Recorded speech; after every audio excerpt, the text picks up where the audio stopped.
America's last free-roaming bison, subject to quarantine, slaughter, and a private ranch. Why Yellowstone bison do not belong on Ted Turner's ranch. The first quarantine experiment of orphaned Yellowstone bison calves is moving to Turner's ranch. After their parents were killed, these bison were forced to endure 5 years of prodding, testing, slaughter, and domestication. Stress and confinement are instigators of disease. Montana and the federal agencies promised the quarantine survivors would be restored to public and tribal lands for conservation purposes only.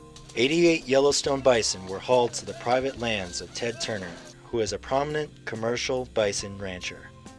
He will get to keep 75% of the offspring of these bison and use them for his own commercial gains. We believe they have been stolen from all of us, from the American people and from the First Nations, who have wanted to bring their relatives, the bison, home for many years. More importantly, these bison have been taken from the lands that are their birthright. Montana's Department of Fish, Wildlife, and Parks and their media spin would have us all believe that the only options for these bison were going to Turner's Ranch or to slaughter.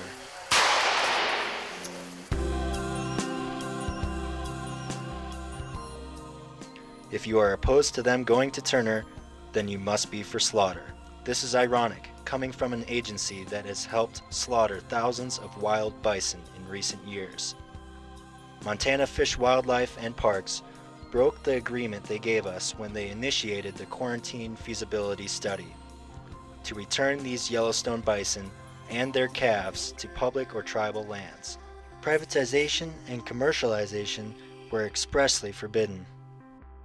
And now we are being force-fed the ultimatum of slaughter or a good home at Ted Turner's Bison Ranch. The fact is, there are other options including millions of acres on public and tribal lands. This is just one more instance of the government and livestock industry manipulating wildlife and public perceptions.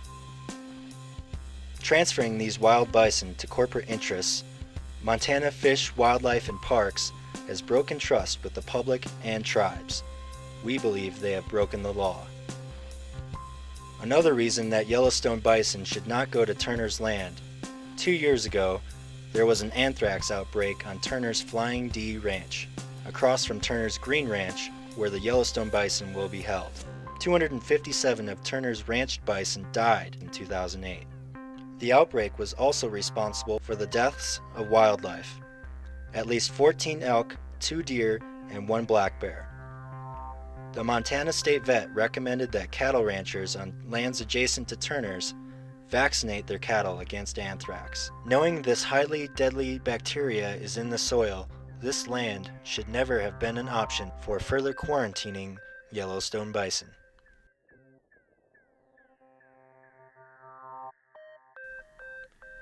Buffalo Field Campaign has opposed the Quarantine Feasibility Study from the beginning, knowing strongly that this experiment would erode the wild integrity and unique behavior of America's last population of migrating bison.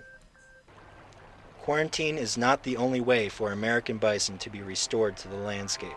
Bison can restore themselves via migration corridors to vast tracts of habitat enjoyed by all other wildlife.